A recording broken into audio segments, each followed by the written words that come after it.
Yo, what's up, goobers? Do you guys like cute things? Well, get ready, because I'm super excited for today's lesson. This is the flapjack octopus, my favorite animal. The flapjack octopus is any species out of 25 under the genus Octopuses. Look at these little guys. Aren't they just so cute? Aren't they? Say yes. Scientists actually considered naming it Adorabilis, and personally, I think they should have gone for it. If there's one animal that deserves the name, it's this guy. I'm not taking any other suggestions. And if you were like, isn't this a dumbo octopus? You're wrong, but it's okay. Almost everyone thinks the same way as you. Even though they look very similar, the dumbo octopus actually belongs to the genus Octopuses and has much larger ear-like fins compared to the flapjack octopus. Another difference is that I think the flapjack is a lot cuter, but I digress. The flapjack octopus gets its name from how it looks when it rests on the ocean floor, being able to flatten itself out to resemble a funny-looking pancake.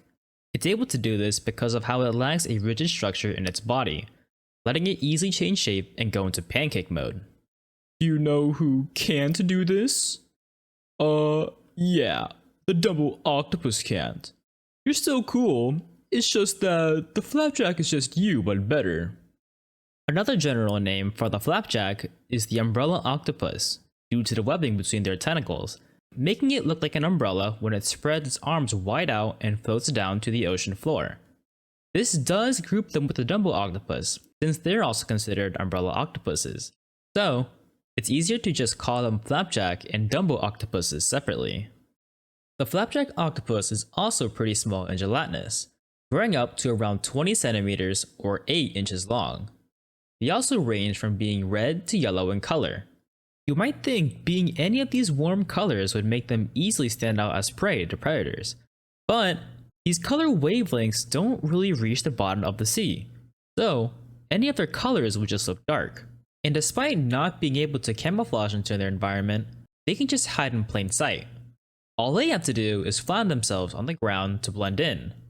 Although they're not the best swimmers, if a predator does come close to it, the flapjack octopus can use the power of jet propulsion and propel itself away from them using its funnel, also using its small ear fins to steer it into an ocean current that can carry the flapjack away. Even with these defense mechanisms, there aren't that many predators in the deep sea, so flapjack octopuses are able to get away with not having an ink sac that other octopuses do have. This means that little pink Pearl from Finding Nemo isn't a scientifically accurate flapjack octopus. And even if she was a dumbo octopus and not a flapjack, neither of them have an ink sac. Nice work, Pixar. How am I supposed to watch this filth now? The movie's completely unwatchable. The flapjack octopus lives in the deep sea and can be found mainly in the Pacific Ocean, but have been mostly found near the coast of California and Japan. They live around 300 to 1500 meters deep, where sunlight barely or can't reach, maybe even deeper. In this area of the sea, pressure can be up to about 50 times greater than atmospheric pressure at sea level, which is what we experience here on land. If we went down without any gear or machinery, we'd probably be crushed like a grape. But flapjack octopuses can chill because of how spongy and gelatinous they are.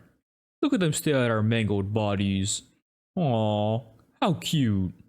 We don't know too much about how they eat and search for food, but they are carnivores that hunt prey. In the deep sea on the ocean floor, flapjack octopuses look for worms, plankton, and small crustaceans hidden underneath the ground. On their tentacles are suckers and cirri, which are finger-like filaments that line their arms, therefore categorizing them as serrate octopuses.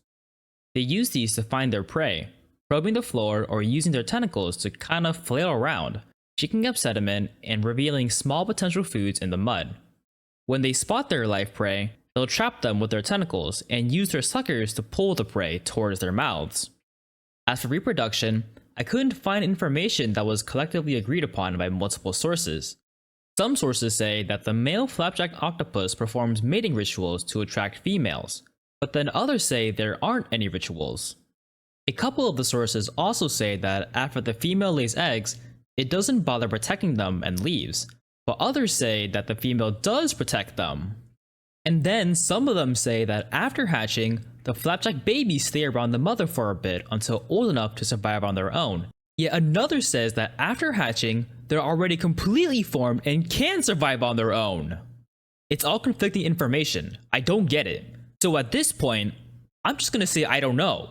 But at least we can assume that their reproduction and hatching process probably revolves around these things. It's just a matter of which one it is.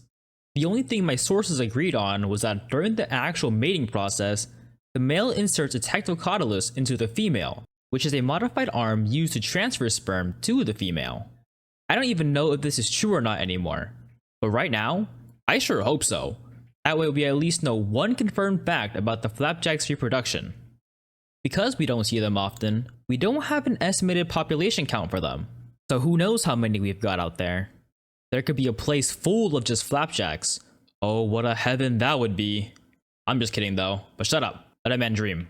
We don't really know if our actions have caused any harm to them, but with the amount of garbage and plastic out in the ocean, I wouldn't be surprised if microplastics have gone into their bodies from the prey they eat.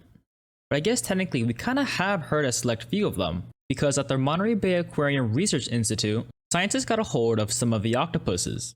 Now unfortunately, some of them died after only a few months in captivity, but it may be due to the fact that it's pretty dang hard to recreate their deep sea environment that they're used to all the way up here.